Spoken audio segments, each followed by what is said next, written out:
నమస్కారం. ముందుగా పరిజ్ఞానం యూట్యూబ్ ఛానల్ ప్రేక్షకులకు, శ్రోతలకు స్వాగతం, సుస్వాగతం. ఈరోజు మనం ఈ వీడియో ద్వారా తెలుసుకోబోతున్నటువంటి ఒక అద్భుతమైన విషయం, షోడశ ఉపచార పూజలు చేస్తాం కదా. ఏ భగవంతుని ఆరాధన చేసినా షోడశం అంటే 16 ఉపచారాలు. దానిలో ప్రధానంగా మనం చేసేవి పండు, పుష్పము, పత్రము ప్రకృతి పరమాత్మ కోసం ఇచ్చిందనమాట.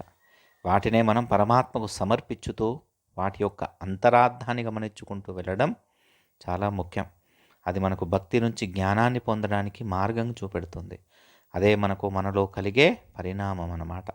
ఇలాంటి మనం అద్భుతమైన విషయాన్ని తెలుసుకునే ప్రయత్నం చేద్దాం. నమస్కారం. శ్రీమాత్రే నమః.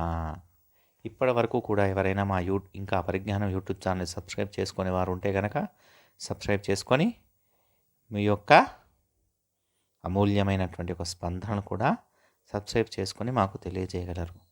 నమస్కారం. ఇక మనం ప్రధాన అంశానికి వెళ్తే కనుక, మనం భగవంతునికి ఆరాధించే పండు, పుష్పము, పత్రము ఇవన్నీ కూడా ప్రకృతి పరమాత్మ కోసం ఇచ్చినవే. మనం ఎక్కడి నుంచో తెచ్చినవి కావు.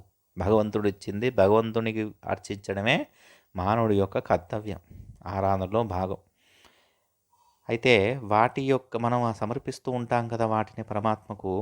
వాటి యొక్క అంతరార్థాన్ని గమనించుకుంటూ వెళ్ళడమే మనకు భక్తి నుండి జ్ఞానాన్ని పొందడానికి మార్గం అన్నమాట.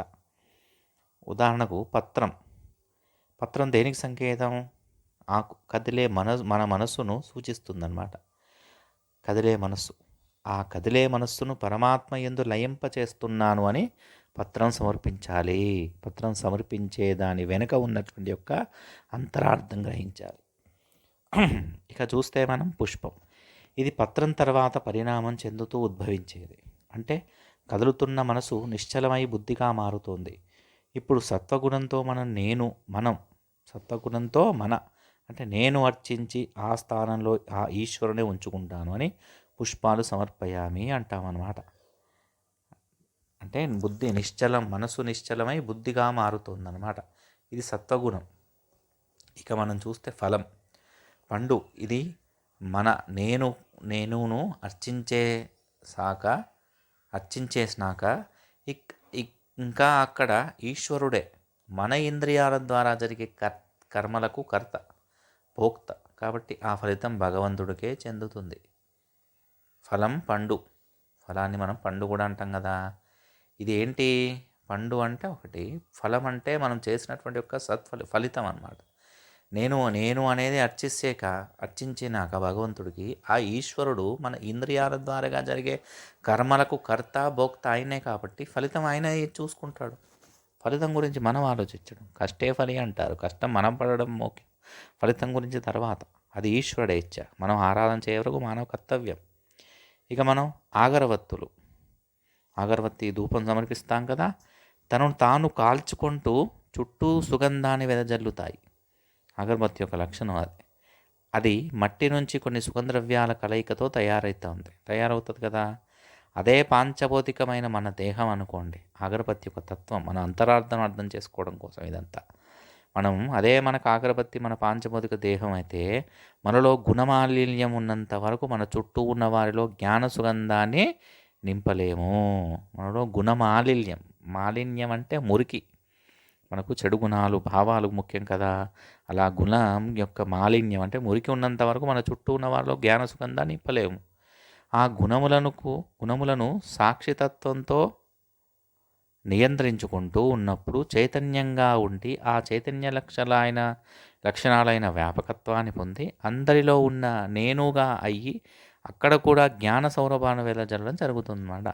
అంటే మనలో ఉన్నటువంటి యొక్క జ్ఞానం అంతా, మలిన్యం అంతా తొలగిపోయిన తర్వాత వచ్చేటువంటి సుగుణాలు ఏదైతే ఉన్నాయో ఆ చైతన్య లక్షణమైన వ్యాపకత్వం అంటే విస్తరించే తత్వం, లక్షణాలు. అంటే మనకు సాక్షితత్వం ముఖ్యం. అంటే కొన్ని చూసినంత మాత్రం మనం ఆలోచించవద్దు. దాని సాక్షి అంటే కేవలం చూసాలి, వదిలేయాలి. 2 చెవులు 2 కళ్ళు ఎందుకు ఇచ్చారు అంటే తత్వం ఆలోచించాల్సిన విషయం అన్నమాట. అంటే మనం ధూపం ద్వారా అగరబత్తి తన శరీరం తన కాల్చుకుంటూ మనందరికీ సువాసన వెదజల్లుతుంది. అదే ఒక మంచి మనసు ఉన్న మనిషి, సుగుణవంతుడైతే వాడు ఆరాధన చేస్తూ వాడి యొక్క మాటల ద్వారా అందరికీ విషయాల ద్వారా అందరికీ మంచి విషయాలు పంచుతుంటాడు. అదే ఒక దుర్మార్గుడైతే తను చెడ్డదారులు నడుచుకుంటూ వేరే వాడికి కూడా చెడ్డదారే బోధిస్తాడు కదా! వాడికి మంచి దారి ఎందుకొస్తుంది?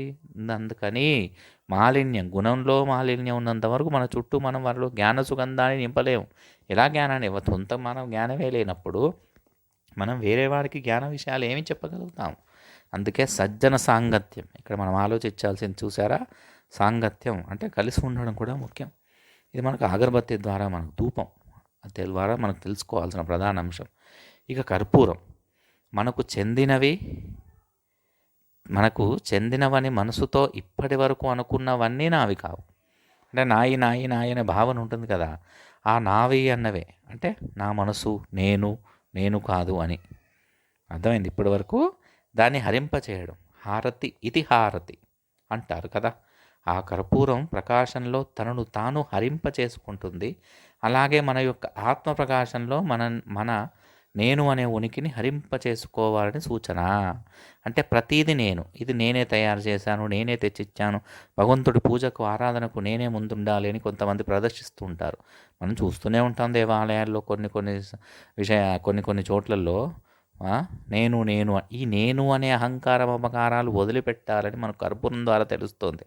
అంటే మనము దహించినా కూడా చుట్టూ వెలుతురు పంచుతున్నాం కదా. అంటే మనం ఇబ్బందిలో పడి చుట్టూ దహించాలని కాదు అక్కడ. నేను అనే అహంకారాన్ని దహించేస్తే ఆత్మ అనేది ప్రకాశిస్తుంటుంది. అప్పుడు సర్వభూత దయ సర్వవ్యాపకం అన్నీ కనిపిస్తాయి. అప్పుడు భగవంతుడికి నువ్వు సర్వస్వ శరణాగతి చేసిన వాడివి అవుతావు అని మాట. ప్రమిద నూనె ఒత్తి, ప్రమిద వాడతాం కదా మనం, దీపం ప్రమిద, దాంట్లో దీపం వెలగడానికి నూనె వాడతాం, దూదిని ఒత్తి వాడతాం. అంటే మనం ఇక్కడ అర్థం చేసుకోవాలి, ఆ ప్రమిదయే మన దేహం, నూనెయే మన వైరాగ్యం, ఒత్తియే మన బుద్ధి. దీపం వెలిగించడంను ఆ దీప ప్రకాశమే నేను అని, అది నాలో ఉన్న ఆత్మజ్యోతి అనే భావన నిరంతరం ఉండేందుకు మనము ప్రయత్నించాలన్నమాట. ఇది ఈ వీడియో ద్వారా మనం ఏం తెలుసుకున్నాం? పూజా ద్రవ్యాల నుంచి కూడా నేర్చుకున్న పాఠం మనం నేర్చుకున్నాం. అంటే ప్రతిదీ తత్వ విచారణ ముఖ్యం కదగా. కాబట్టి మనం ఈ వీడియో ద్వారా ఒక అద్భుతమైన విషయాన్ని తెలుసుకునే ప్రయత్నం చేశాం. నమస్కారం. శ్రీమాత్రే నమః.